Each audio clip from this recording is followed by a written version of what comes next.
എൽ.ഡി.എഫ് സർക്കാർ നിയോഗിച്ച വഖഫ് ബോർഡ് അംഗങ്ങളുടെ കാര്യത്തിൽ കോടതി വിധിക്ക് ശേഷം തീരുമാനമെടുക്കുമെന്ന് മന്ത്രി എൻ ഷംസുദ്ദീൻ. വിവിധ കാറ്റഗറിയിൽ നിന്നുള്ളവരെ നിയമിക്കണം, എന്നാൽ അത് ലംഘിക്കപ്പെട്ടു എന്നാണ് പരാതിയെന്നും മന്ത്രി കോഴിക്കോട് പറഞ്ഞു. സർക്കാരിന്റെ കാലത്ത് നിലവിൽ വന്നതാണ്. പുതിയ ഗവൺമെന്റ് വന്നു, ഞങ്ങളതിന്റെ കാര്യങ്ങൾ പരിശോധിക്കുന്നില്ല.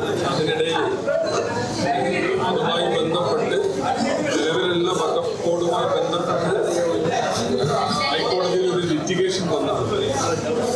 ആ വഖഫ് ബോർഡിന്റെ നിയമനത്തിന് ചില അപാകതകൾ ചൂണ്ടിക്കാണിച്ചു. ഞങ്ങളത് വെയിറ്റ് ചെയ്യും. അതിൽ ബഹുമാനപ്പെട്ട കോടതി എന്താണ് പറയുന്നത് എന്നുകൂടി പരിഗണിക്കേണ്ടത്. ഈ വഖഫ് ബോർഡിൽ വിവിധ കോട്ടകളിൽ നിന്നാണ്, ഓരോ മേഖലയിൽ നിന്നാണ് ആളുകളെ കാറ്റഗറിയിൽ നിന്നാണ് നോമിനേറ്റ് ചെയ്യേണ്ടത്. അപ്പം അങ്ങനെ നോമിനേറ്റ് ചെയ്യപ്പെട്ട ചില കാറ്റഗറികൾ കറക്റ്റ് അല്ല എന്ന് ചില ആക്ഷേപങ്ങൾ ശ്രദ്ധയിൽപ്പെടുന്നു. ബോസ്നിയക്കെതിരായ മത്സരത്തിൽ ചുവപ്പ് കാർഡ് കണ്ട് സസ്പെൻഷനിലായ അമേരിക്കൻ സ്ട്രൈക്കർ പോളാരിൻ ബലോഗിന്റെ വിലക്ക് ഫിഫ നീക്കി. പ്രസിഡന്റ് ഡൊണാൾഡ് ട്രംപ് ഫിഫ മേധാവി ഗിയാനി ഇൻഫന്റിനെ നേരിട്ട് വിളിച്ചതിനെ തുടർന്നാണ് വിലക്ക് നീക്കിയെന്ന് റിപ്പോർട്ടുകളുള്ളത്. വിലക്ക് പിൻവലിച്ചത് വിവാദമായിട്ടുണ്ട്.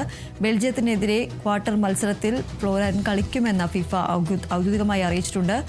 ബോസ്നിയൻ പ്രതിരോധ നിര താരത്തിന്റെ കാലിൽ ചവിട്ടി വീഴ്ത്തിയതിനാണ് ഫ്ലോറിന് ചുവപ്പ് കാർഡ് കിട്ടിയത്. ഫിഫ നിയമപ്രകാരം ചുവപ്പ് കാർഡ് ലഭിച്ചാൽ ഒരു മത്സരത്തിൽ നിന്ന് വിലക്ക് ലഭിക്കും. അത് കളിക്കാരന്റെ ടീമിന് അപ്പീൽ ചെയ്യാൻ അനുമതിയില്ല. ഫിഫയുടെ അച്ചടക്ക സമിതിയാണ് വിലക്ക് പിൻവലിച്ചത്.